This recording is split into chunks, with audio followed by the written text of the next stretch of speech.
How's it going, guys? It's Josh with Dragons Den Training. I want to come to you with a short video on radios, radio straps, and how to properly wear them.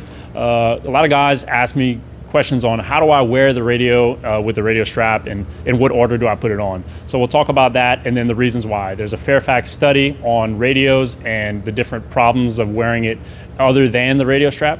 So let's go ahead and don the radio first, and then we'll get to that.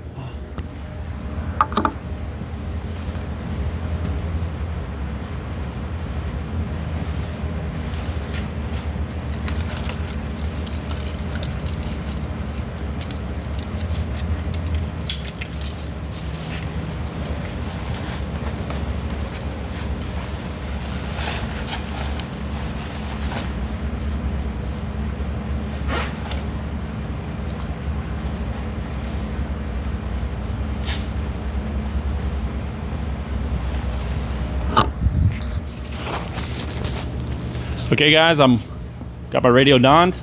It's right here, completely protected. So let's go ahead and talk about the reasons why we do this. That Fairfax study I talked about earlier, they did a study on radios and radio straps and the proper placement of your radio in emergency situations and the reasons why you would do so. So the first finding of that study is that the Motorola engineers actually found that if it's worn in the integrated radio pouch, which is right here, you actually get about a 30 decibel loss in power. And that's a big deal. We don't want any excessive loss when we're trying to communicate on the fire ground. So that's why we don't want to wear it in the radio pocket. We want to wear it in this regard. Another reason why we want to wear it here, we don't want to get any excessive decibel loss with it being too close to the body, and we want to get that antenna out.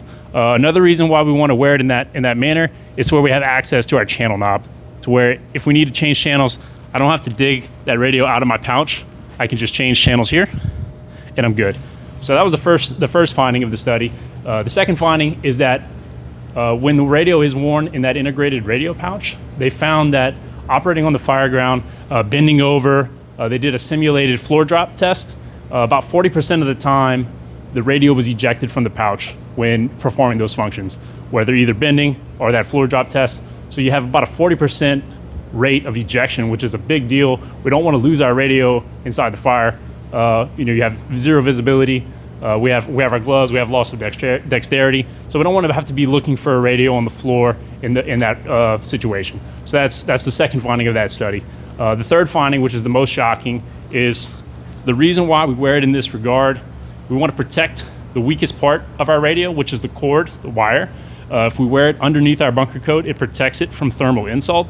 And if it's unprotected from that thermal insult, the cord could melt, and it would actually be an open mic situation where the mic remains open and therefore jams all radios on the fire ground operating on that channel. That's an incredible safety hazard, either for yourself or for other firefighters working on the fire ground, trying to communicate to outside teams or transmit an emergency mayday or emergency messages.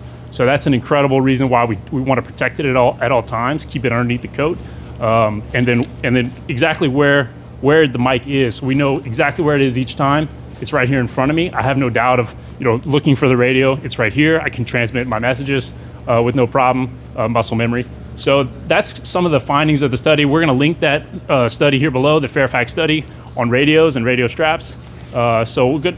I appreciate you guys tuning in for another episode of Dragons Den Training. Hope that this was helpful, and stay tuned for more videos in the future. Thank you.